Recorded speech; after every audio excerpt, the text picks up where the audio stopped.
எனக்கு ஒரு ஆம்பளை பிள்ளையை கொடுன்னு கேட்டாங்க. அல்லாஹ் தஆலா அவர்களுக்கு ஆண் பிள்ளையை கொடுத்தான். எப்ப கொடுத்தான்னா, கிட்டத்தட்ட அந்த அம்மாவுக்கு, ஜக்கரியா அலைஹிஸ்ஸலாத்துடைய மனைவிக்கு 90 வயசு ஆன பிறகு கொடுத்தான். 90 வயசு ஆன பிறகு யாருக்கு குழந்தை பிறக்காது. அதான் சயின்ஸ், அறிவியல் என்பதே 90 வயசுக்கு மேல யாருக்குமே குழந்தை பிறக்காதுன்னு சொல்லி காட்டுகிறது. ஆனால் அல்லாஹ் தஆலா நினைத்தால் 90 வயது கிழவிக்கு கூட குழந்தை பெற வைக்க முடியும் என்பதை நிரூபித்து காட்டினான். அதோட மட்டும் இல்லாம யஹ்யான அதுக்கு பேர் வையின்னு சொன்னான். அல்லாவே நேரடியா சொன்னான். ஜக்கரியா அலைஹிஸ்ஸலாத்தை பார்த்து யஹ்யான அந்த பிள்ளைக்கு பேர் வைங்கன்னு சொன்னான். எனவே என்ன செஞ்சாங்கன்னு கேட்டா யஹ்யான்னு பேர் வச்சாங்க. யஹ்யா என்றால் இறந்து போன கருப்பைக்கு உயிர் கொடுத்தவர்னு அர்த்தம். இறந்து போன கருப்பையில் இருந்து வெளிவந்தவர்னு அர்த்தம். எனவே அல்லாஹ் நேரடியா யஹ்யா அலைஹிஸ்ஸலாத்துக்கு பேர் வச்சான். ஹஜ்ரத் பெருமானார் ஸல்லல்லாஹு அலைஹி வஸல்லம் அவர்களுக்கு பேர் வச்சான்.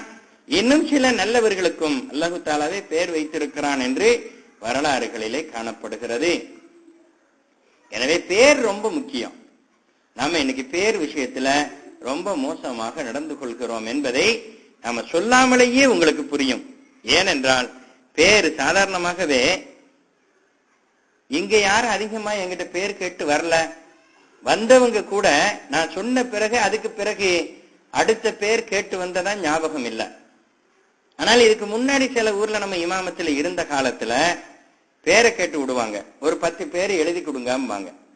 10 பேரை கஷ்டப்பட்டு உட்கார்ந்து எழுதி கொடுப்போம். அதை வாங்கி வச்சுக்கிட்டு இதெல்லாம் பழைய பேரா இருக்கான், இன்னொரு 10 பேரை வாங்கிட்டு வாம்பாங்க. அடுத்தால 10 பேரை எழுதி கொடுப்போம். அதையும் வாங்கிக்கிடுவாங்க.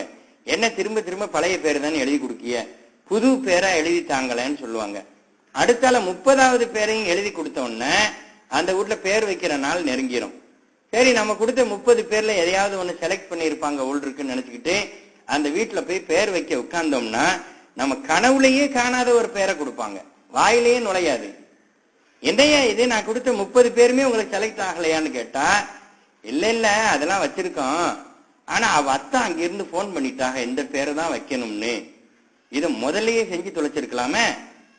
30 பேரை எழுத விட்டு நம்மளை சுத்தல்ல விட்டுட்டு நம்ம உட்காந்து போனை நோண்டி நோண்டி நோண்டி தெரிஞ்சவனுக்கெல்லாம் போனை போட்டு உனக்கு தெரிஞ்ச நல்ல பேரை சொல்லு, அதுக்கு அர்த்தத்தையும் சொல்லுன்னா ஆளிஞ்சாக்களை ஃபுல்லா தூக்கத்தை கெடுத்து ஒரு 30-40 பேரை எழுதி கொடுத்த பிறகு ரொம்ப கூலா சொல்லுவாங்க, அவ அத்தா சொல்லிட்டாக அந்த பேரை தான் வைக்கணுமா. கடைசியில பார்த்தா அது அரபு நாட்டு பேரா இருக்கும், அல்லது மலாய் பேரா இருக்கும். மலேசியால இருக்கிறவங்களா இருந்தா மலாய் பேரா இருக்கும். என்ன அர்த்தம்னு கூட விளங்காது. அங்க அவர் முதலாளி மோனுக்கு வச்சிருப்பாராம், அல்லது முதலாளி மகளுக்கு வச்சிருப்பாராம். அதை அப்படியே எழுதி கொடுப்பாங்க. நான் ஒன்றை தெரிந்து கொள்ளுங்கள், ஒரு பேருக்கு உச்சரிப்பு சரியாக இருக்க வேண்டும்.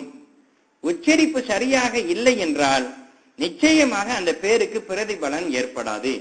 உங்களை பார்த்து திரும்ப திரும்ப திரும்ப திரும்ப உங்கள் பெயர் கூப்பிடப்பட்டால்தான் உங்களுக்கு அதனுடைய பலன் உண்டாகும். எனக்கு பேர் ஃபக்கீர்னு பேரு, நீங்க நினைக்கிற மாதிரி பிச்சைக்காரன்னு அர்த்தம் இல்லை. ஃபக்கீர்னு சொன்னா அல்லாஹ்விடம் மட்டும் தேவையுள்ளவன் அப்படின்னு அர்த்தம். ஃபக்கீர் என்றால் அல்லாஹ்வை நம்பியே வாழக்கூடியவன் அர்த்தம். திரும்ப திரும்ப திரும்ப என்ன எல்லாருமே ஃபக்கீரு ஃபக்கீரு ஃபக்கீர்னு கூப்பிடுறதுனால இன்னைக்கு வரைக்கும் அல்லாஹ் என்ன நல்லாவே வச்சிருக்கான். ஒரு பெரியவர் என்னை கூப்பிட்டு சொன்னாரு, அப்துல் கனின்னு பேரை மாத்திக்க நல்லா இருப்பேன்னு சொன்னார். அப்துல் கனினா பணக்காரனுடைய அடியான்னு அர்த்தம். அல்லாஹ்வுக்கு கனின்னு ஒரு பேர் இருக்கு. அப்துல் கனின்னு பேர் வச்சுக்க நல்லா இருப்ப. நீ ஃபக்கீர்னு பேர் வச்சிருக்கிற வரைக்கும் சாப்பாட்டுக்கு வழி இருக்கும், ஆனா பணக்காரன் ஆக மாட்டேன்னு சொன்னார். உடனே நான் சொன்னேன், அப்படியே இருந்துட்டு போறேன் கடைசி வரைக்கும். ஏன்னா எங்க அம்மா அத்தா இந்த அளவுக்கு கஷ்டப்பட்டு பேர் வச்சிருக்கிறாங்க, எனவே நான் மாத்த முடியாதுன்னு சொல்லிட்டேன். ஏன்னா நான் சொன்ன அர்த்தம் வேற. ரசூலுல்லாஹ் காலத்துல ஒருத்தர் அப்படி சொல்லி மாட்டிக்கிட்டாரு.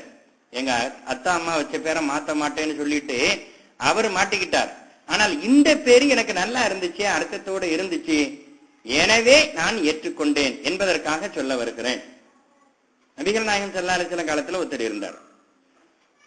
அவர் என்ன பண்ணார்னா எப்ப பார்த்தாலும் கவலையோடயே உட்கார்ந்து இருந்தார். கவலையோட அவர் இருக்கும்போது ரசூலுல்லாஹ் கேட்டாங்க, என்னையா கவலையோட உட்கார்ந்து இருக்கிய, உன் பேர் என்னன்னு கேட்டாங்க. அவர் சொன்னாரு, என் பேரு ஹுசுன் என்று சொன்னார். ஹுசுன் என்றால் கவலை, துக்கம், விஷனம்னு அர்த்தம். ரசூலுல்லாஹ் கேட்டாங்க, என்ன இப்படிலாமா பேர் வைப்பாங்க, கவலை துக்கம் விஷனம்னு பேர் வச்சேன்னா கடைசி வரைக்கும் கவலையோட தானே இருப்ப, நான் உனக்கு சஹில்னு பேர் வைக்கிறேன்.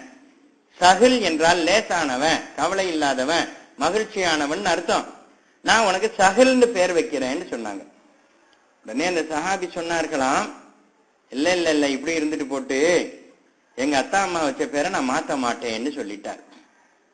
அந்த ஹதீஸிலேயே வருகிறது, அந்த ஹுசுன் என்கிற சஹாபி இருக்காங்க இல்லையா, அவங்க மகன் சொல்லுகிறார், எங்க அத்தா உயிரோடு இருந்த காலம் வரைக்கும் எங்க குடும்பம் பசி பஞ்சம் பட்டினில தான் இருந்துச்சு, கவலை துக்கம் விசனத்துலதான் இருந்துச்சு, எப்ப பார்த்தாலும் பிரச்சனையாகவே இருந்துகிட்டு இருந்தோம். எங்க அத்தா எப்ப மூத்தா போனாங்களோ அன்னையில இருந்துதான் எங்களுக்கு மகிழ்ச்சி வந்துச்சு. ஒரு சாதாரண பேரு, இந்த பேர்னால எந்த அளவுக்கு பிரதிபலன் ஏற்பட்டிருக்கு பாருங்க.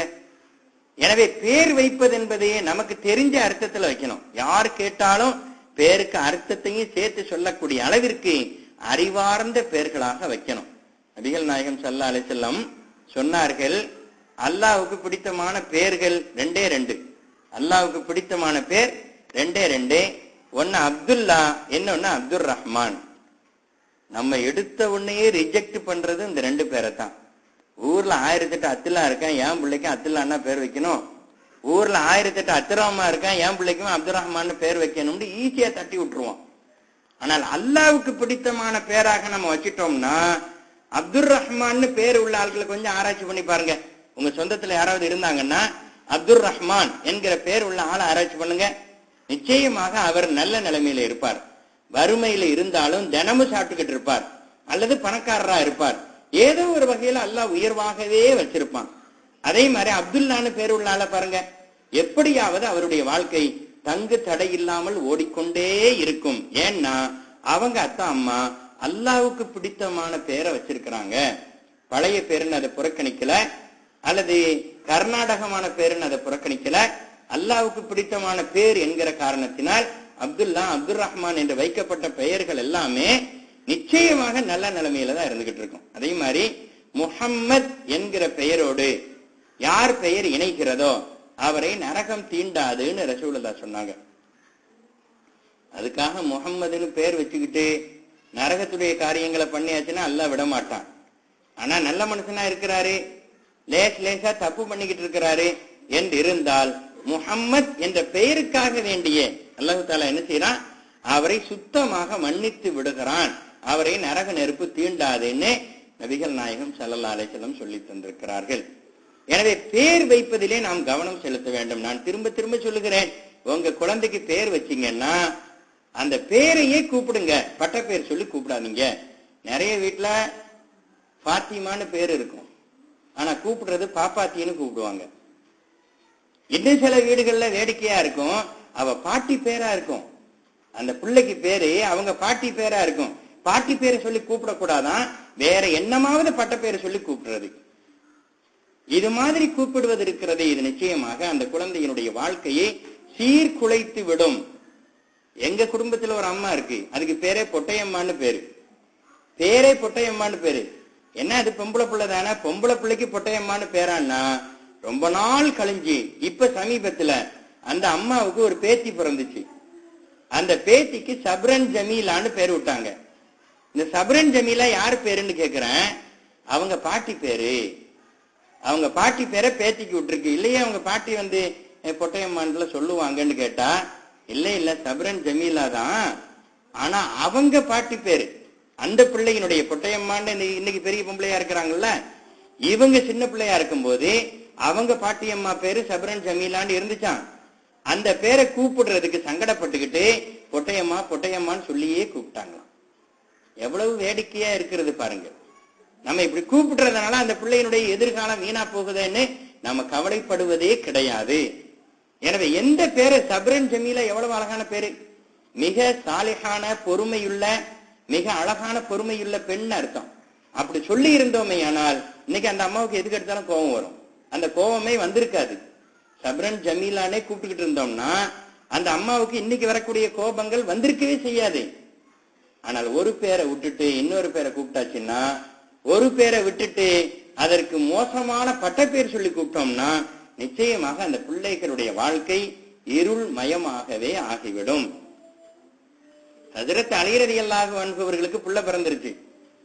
ஹசன் ரலியல்லாஹு அன்ஹு பிறந்திருக்கிறார்கள். நபிகள் நாயகம் ஸல்லல்லாஹு அலைஹி வஸல்லம் கேட்டாங்க, ஏப்பா புள்ள பிறந்துருச்சான்னு கேட்டாங்க. என் மகளுக்கு பேரன் பிறந்துட்டானான்னு கேட்டாங்க. உடனே அலி ரலியல்லாஹு அன்ஹு சொன்னார்கள், ஆமா ஆமா பிறந்துட்டாரு, பேர் வச்சுட்டேன்னு சொன்னாங்க.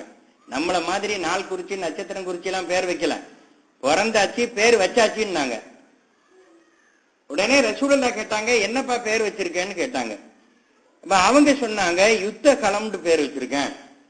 அந்த காலத்துல வித்தியாசமான பேரு, விசேஷமான பேரு, யுத்த களம், சண்டை போடுற இடம்னு பேர் வச்சிருக்கேன். அரபியில அதுக்கு இன்னொரு பேர் இருக்குது. ரசூலுல்லாஹ் சொன்னாங்களா, பிறந்த உடனேயே அந்த பையனுக்கு யுத்த களம், சண்டை போடுற இடம்னு பேர் வைக்கிறிய, வளர்ந்து வாலிபமாயி இவன் யாரை பார்த்தாலும் வம்பு சண்டைக்குள்ள இழுத்துக்கிட்டு இருப்பான், அதனால என்னுடைய பேர பிள்ளைக்கு நான் பேரை மாத்தி விடுகிறேன், ஹசன் அப்படின்னு அவனை கூப்பிடுங்க. ஹசன் என்றால் அழகன்னு அர்த்தம். நல்லா கேட்டுக்கிடுங்க, ஹசன் என்றால் அழகன்னு அர்த்தம். இந்த ஹசனை வச்சு 1008 பேரை நம்ம விடலாம். ஆம்பளை பிள்ளையா இருந்தா ஹசன்னு விடலாம், பொம்பளை பிள்ளையா இருந்தா ஹசனாண்டு விடலாம், அல்லது ஹஸ்னா என்று விடலாம், இன்னொன்று ஹுசைன் என்று விடலாம், அல்லது ஹுசைனா என்று விடலாம். இப்படி ஹசன்லயே 1008 பேரை நம்ம என்ன செய்யலாம், விடலாம். எல்லாத்துக்குமே அழகி அல்லது அழகன் என்கிற அர்த்தம் வருகிறது. அதனால் தான் நபிகள் நாயகம் ஸல்லல்லாஹு அலைஹி வஸல்லம் அவர்களை மாதிரியே ஹசன் ரலியல்லாஹு அன்ஹு இருப்பாங்களாம். ரசூலுல்லாஹ் முகத்தை பார்த்தா ஹசனுடைய முகத்தை பார்க்க வேண்டாம். அந்த அளவுக்கு 2 பேரும் ரெட்ட பிறவி மாதிரி தாத்தாவும் பேரனும் இருப்பாங்களாம். ரசூலுல்லாஹ் பார்த்து வச்ச பேர் இல்லையா, அழகன் ஹசன் என்று பேர் வச்சாங்க. அந்த குழந்தை வளர்ந்து பெரியாள் ஆன பிறகு நிறைய பெண்கள் போட்டி போட்டாங்களாம் அந்த அழகுக்காக வேண்டி.